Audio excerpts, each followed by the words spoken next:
प्रजापुर गांव में मोहन नाम का एक मिस्त्री रहता था। ये मिस्त्री अपने काम में काबिल और मेहनती था। हाल ही में मोहन की बेटी दिव्या की शादी तय हुई है। अब तो दिव्या की शादी पक्की हो गई है जी।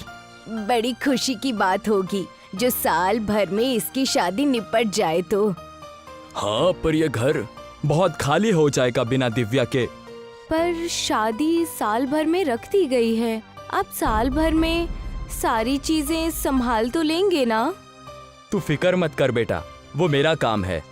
पर फिर भी जी, दिव्या की बात सही है। आपका तो काम बहुत ज्यादा बढ़ जाएगा। हाँ, आई तो है। मैं जाकर एक बार सरपंच जी से मिलकर आता हूँ। क्या पता उनके पास से कोई रास्ता मिल जाए। ठीक है, जैसा आप चाहें। मोहन फिर सरपंच जी के घर की ओर निकल गया।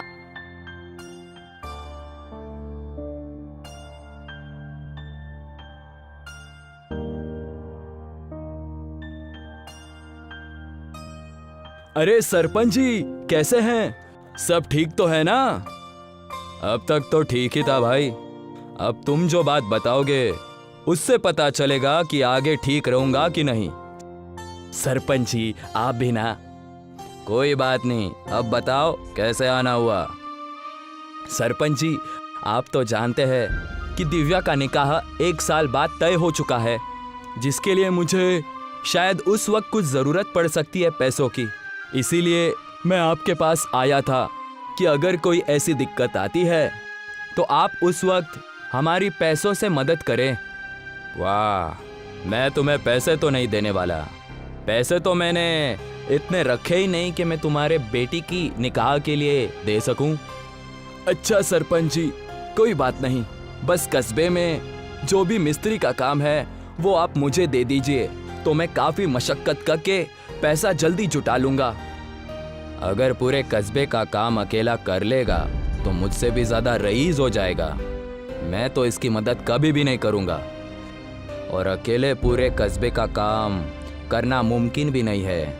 अभी के लिए हाँ में हाँ भर देता हूँ। हाँ ठीक है, मैं पूरी कोशिश करूंगा। शुक्रिया सरपंच जी, अब मैं चलता हूँ। शुक्रिया।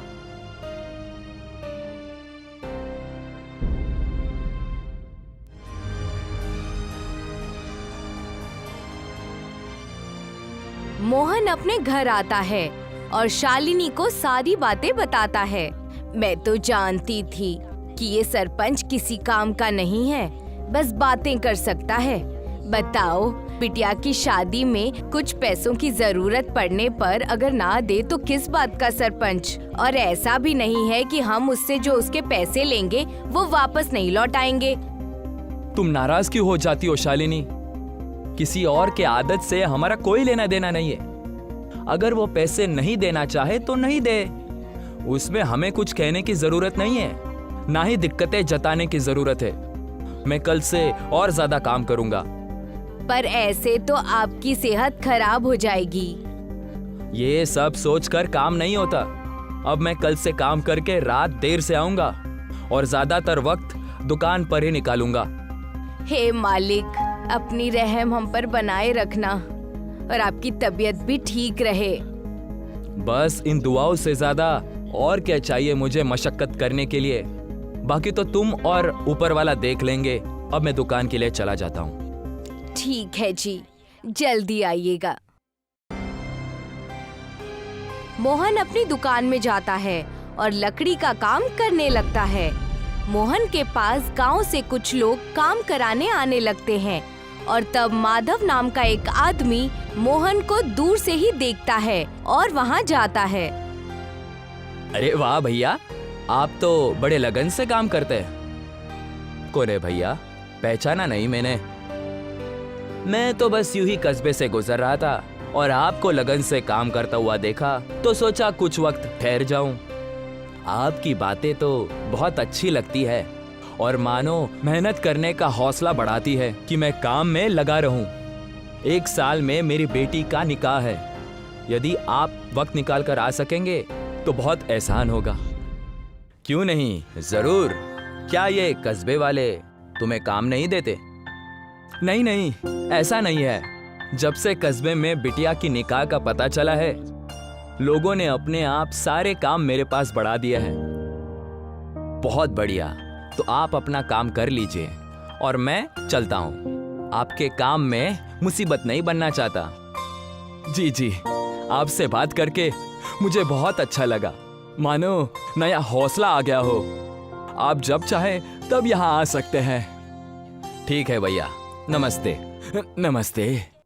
ये कहकर माधव वहाँ से चला गया और मोहन उत्साह से भरा हुआ फिर से काम पर लग गया और अब दुगनी मेहनत के साथ काम करने लगा। दिन भर मेहनत करने के बाद वो अपने घर जाता है। जी, आज तो आप काफी खुश नजर आ रहे हैं। बस यूं ही आज एक आदमी मिला जिसका चेहरा देखने में बहुत ही अच्छा था।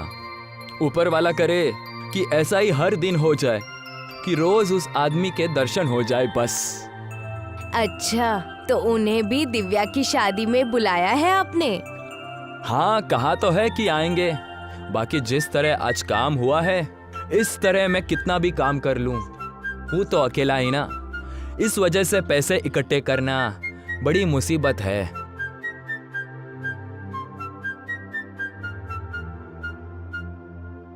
अच्छा पापा, ये शादी तो बड़ी ही परेशानी का काम लगता है। नहीं बेटा, दिक्कत कैसी? ये तो मेरा तुम्हारे लिए फर्ज बनता है। कई महीने बीत चुके हैं। मोहन लगन से अपने काम में लगा हुआ है। उसके पास पैसे तो काफी जमा हो गए हैं, पर शादी जितने नहीं हुए हैं। इसी वजह से वो फिर से सरपंच जी के घर जाता है, उनसे मदद मांगने के लिए। क्या बात हो गई मोहन, यहाँ कैसे आ गए आज? क्या बताओ सरपंच जी, वो कुछ बात करनी थी मुझे आपसे। सुना है तुम्हारा काम जोरों से चल रहा है, बहुत नोट छाप रहे हो, तो भला मुझसे कैसी मदद चाहिए? सरपंच जी, आप तो जानते हैं कि कस्बे वाले मुझे उनके पास के सारे काम दे देते हैं। इस वजह से मैं ये पैसे कमा पा रहा हूँ, वरना इतने पैसे तो बहुत सालों से ना कमा पाऊँ। अच्छा, तो ये कस्बे वाले भी मदद कर रहे हैं तुम्हें अमीर बनवाने में? आप गलत समझ रहे हैं सरपंच जी। मुझे पैसे वाला बनाने में नहीं, मेरी बेटी के निकाह के लिए पैसे जमा करने के लिए।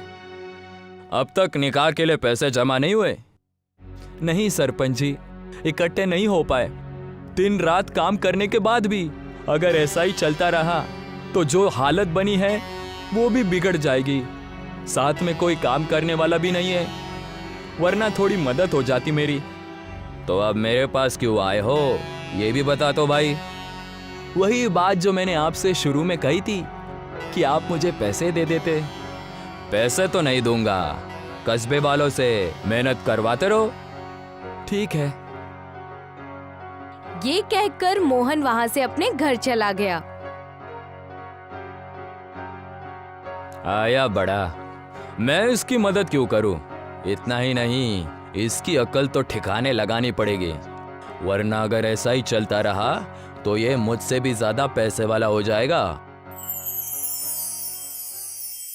सरपंच जलन की वजह से पूरे गांव में आग लगाने लगता है ताकि लोग त्रस्त हो जाएं और मोहन को कोई काम न मिले और मोहन फिर से गरीबी में वापस चला जाए।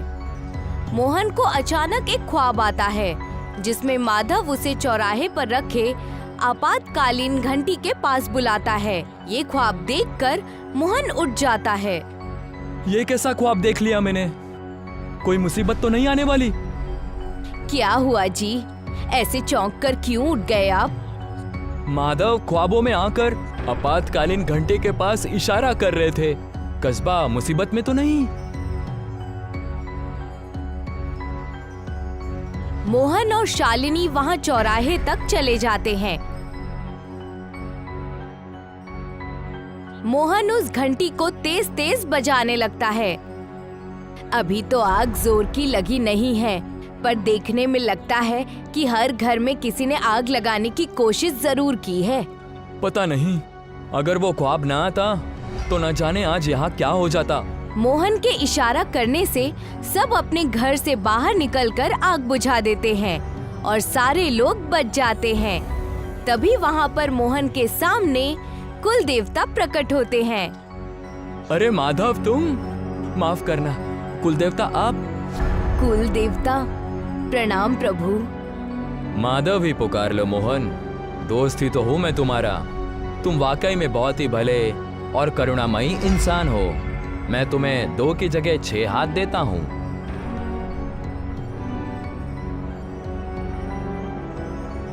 शुक्रिया प्रभु, पर 6 हाथ देने की वजह जान सकता हूँ? तुम्हारी बेटी की शादी है और उसकी शादी करना बहुत ही मुश्किल साबित होगा। तुम्हें तुम्हारे काम की मेहनत देखकर तुम्हें ये वरदान देता हूँ, इससे तुम एक साथ 6 आदमियों का काम कर पाओगे। कुलदेव, माधव, आप एहसान करके मेरी बिटिया की निकाह में जरूर आना। उसके बाद बेटी का निकाह अच्छे तरीके से हो जाएगी प्रभु। तथास्तु। ये कहकर कुल देवता वहाँ से अंतर्ध्यान हो गए। मोहन और शालिनी वहाँ से अपने घर चले जाते हैं।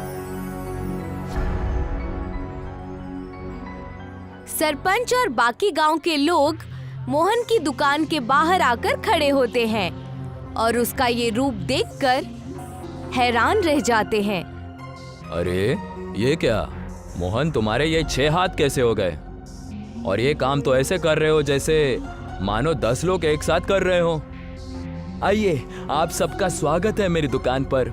आज से आप लोगों को जो भी काम हो, आप बेझिझक मेरे पास आइए। मैं अकेले 10 लोगों के बराबर का काम कर सकता हूँ। वो सब तो ठीक है, ये हुआ कैसे? ये 6 हाथ आए कहाँ से? आप लोग तो जानते ही हैं कि कल रात किस तरह कस्बे में आग लगी थी। कुलदेवता मेरे ख्वाबों में आए थे और इशारा दिया कि मुझे चौराहे का आपातकालीन घंटा बजाना है और लोगों को सूचित करना है। तो वो घंटा तुमने बजाया था?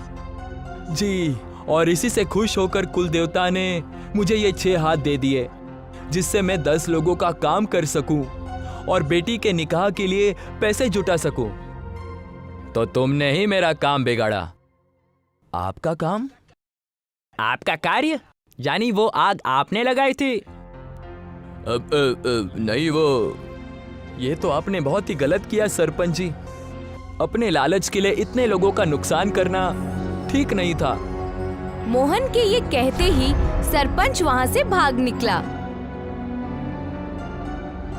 अब क्योंकि ये हादसा टल चुका है, तो हमें बस इन पर ध्यान रखकर इन्हें सरपंच के जगह से हटाना चाहिए। इसके अलावा आप सभी जो काम चाहे वो काम मुझसे करवा सकते हैं।